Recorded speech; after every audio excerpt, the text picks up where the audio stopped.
Bagong henerasyon. O, pati yung bagong henerasyon. Alam niyo po, yun po yung nag-expose ng ano nung budget na isa po yan sa mga nag-expose ng katiwalian sa budget ngayon eh. Yung si Herrera yan, di ba?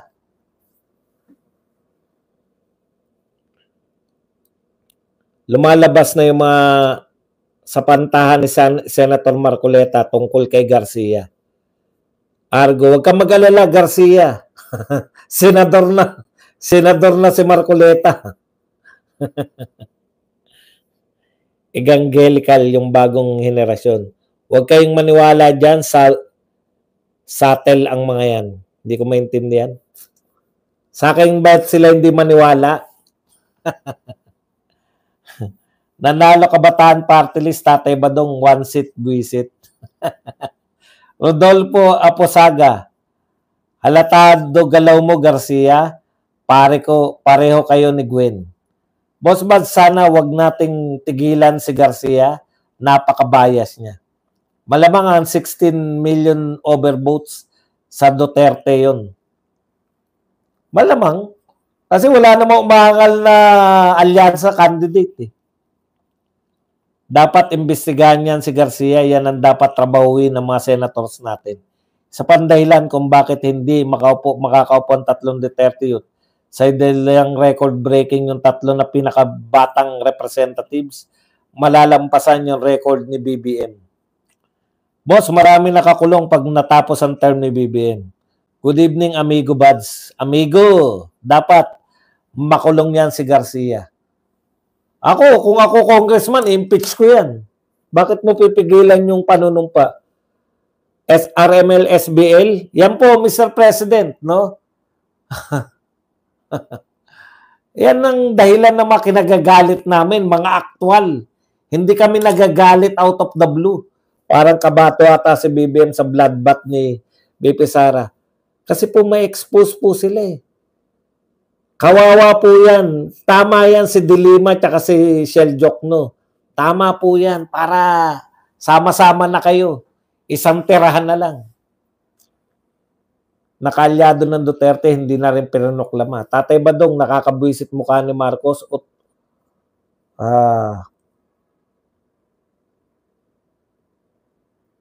Uto-utong obod si Tamba naman, mukhang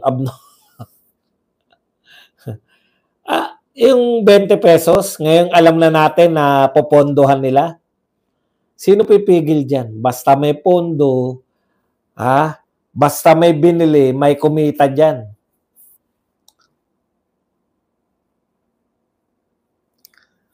Tama yung komento nung isa kanina, Boss Buds, bakit di magreklamo ang admin tungkol sa 17 million na overvotes? Lahat ng naka-live, 2 channel, laging di pala naka-monetize. Inutil ba doon? Basta ang gusto lang, makapag-live na makapag-live. Tapos pinaproclaim nila si Erwin Tulfo kahit alam niya may kaso din na sinuspinde. Kita niyo? Tig 3 pesos LGU at national government sa 20 pesos na bigas. Anong tig 3 pesos? Hindi po. Magkano ba? Parang 7 yata o 650. Sana matuloy sa Senate ang impeachment kay BP Sara. Bibili ako ng popcorn at manunod ako.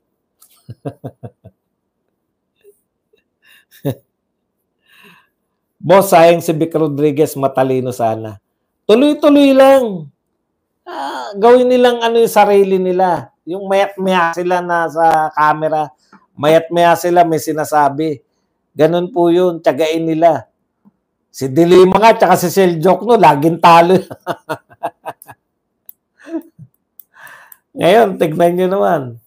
Tiyaga lang, lagi lang nasa camera. Tatay Badong, tanong, totoo bang may kadiwa sa pinakaliblib na probinsya? Hindi pa ako nakakakita ng kadiwa. Nabwisit ako nung pinurin nila lahat si Garcia sa proclamation ng mga senador. Ang kapatid ko bumoto na, tama PDP pagpasok ng ACM.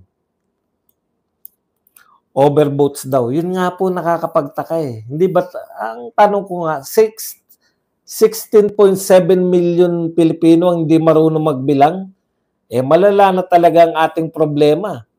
16.7 million hindi nakakapagbilang. Tatay Badong, si Bongo pagkatapos proclamation, pumunta agad sa nasunugan, nakabarong pa, bisyo ng magserbisyo.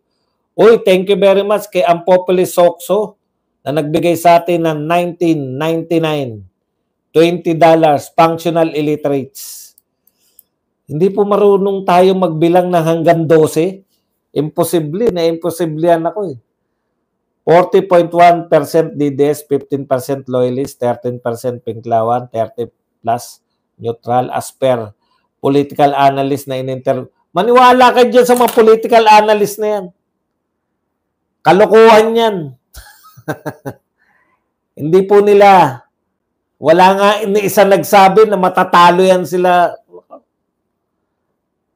Katulad ng sinabi ko, huwag na kayong magpapaniwala din dyan. Kasabay po yan ng pagbagsak ng paniniwala ng tao sa survey. Hindi nga nila mapaliwanag eh. Yung mga same political analysts, nung sinusuri nila yung survey, parang totoong-totoo yung mangyayari yung survey. Tapos ngayon, hindi naman po nila mapaliwanag yung survey na pinuri-puri nila. Rudy Slacksmith, thank you very much sa 249. Kanya-kanya lang pong hula yan. Meron ba nagsabi sa mga political analyst na yan na yung survey imposible? Wala. Kasi yung survey nila, nakapormula pa na yung dating utak ng mga tao. Wala po sa formula na pinakulong si Tatay Digong, si BP Sara ay sinampahan ng in-impeach. Wala pong ganun eh. Kaya palpak talaga yung survey nila. Paano mo papaliwanag? Lahat kayo nagsabi, si Bong Revilla mananalo, si Abi Binay mananalo, si Ben Bitag mananalo, at saka si Willie Revillame. Paano niyo papaliwanag yun na natalo sila? Wala lang? Wala lang lahat? Tahimik lang kayo lahat? See you on next See you on next election uli. Kikita na naman uli kayo. Utot nyo. Wala na yan. Kina-question na ngayon. Questionable na yung pagiging survey nyo. Kayong mga professor, nagsasaluhan lang kayo eh. Ano kayo, mag-aalalito lapid kayo. Hindi na kayo kikibo. Bakit hindi lumabas yung mga sinasabi nyo mananalo? Buti sana kung isa lang eh.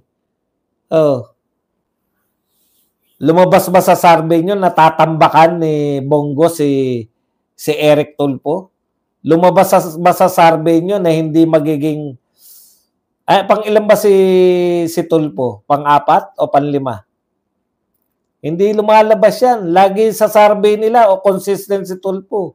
Is either number 1 o Tiny Bongo sa number 1. Lord Tara, paano ko raw ipapaliwanag yung kay Alvarez? Alam niyo po, kung hindi ka taga ron, hindi mo kayang ipaliwanag yan. Yan yung sinasabi ko. Na kung wala kang kakayahan, huwag kang magmarunong. Paano ko raw ipapaliwanag yung kay Bebot Alvarez? Hindi ko kayang ipaliwanag yun. Hindi naman ako taga ron. Alam ko ba sitwasyon dun sa taga saan ba si Bebot Alvarez? Si Kibuloy din, best friend din ni Tatay Digong eh.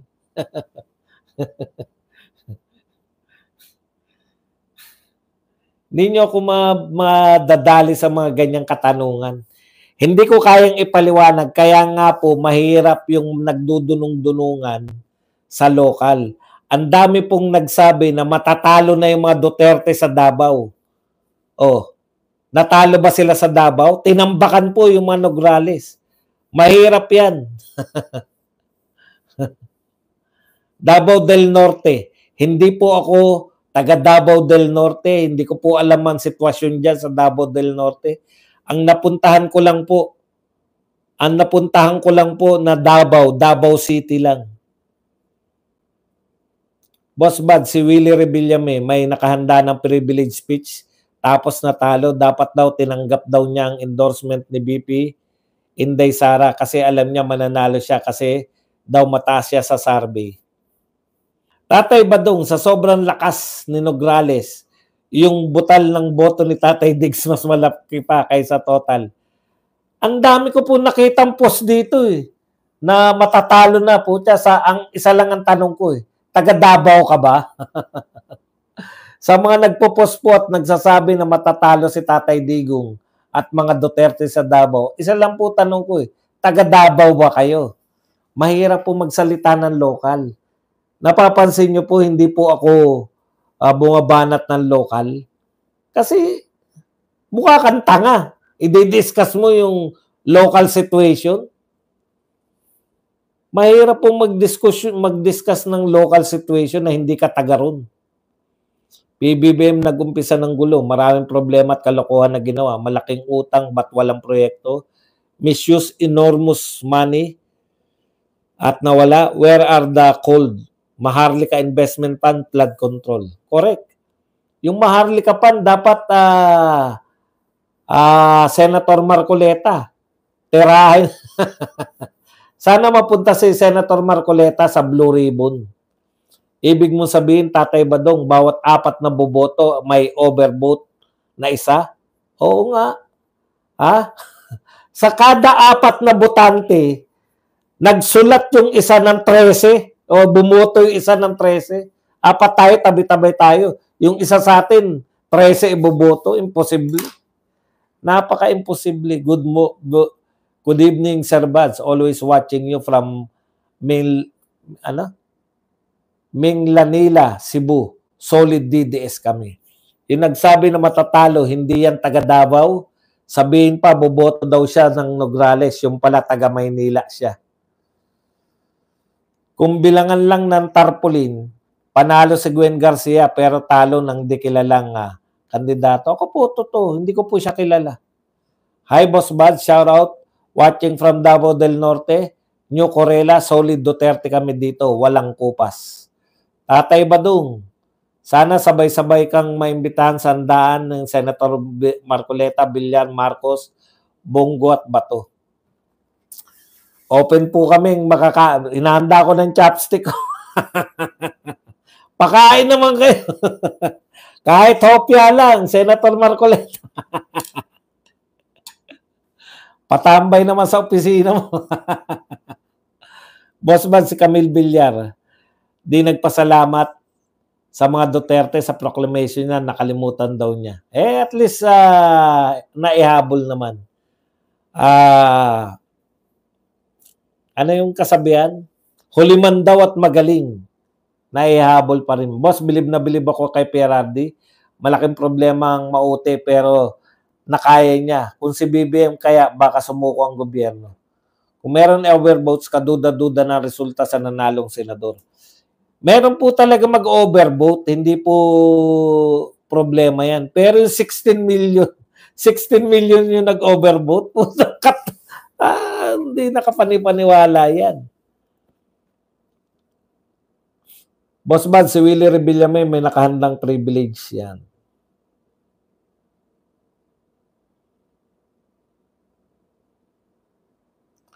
Naniniwala po ba kayo na ang sagip nakakakuha ng 404K thousand? Talaga?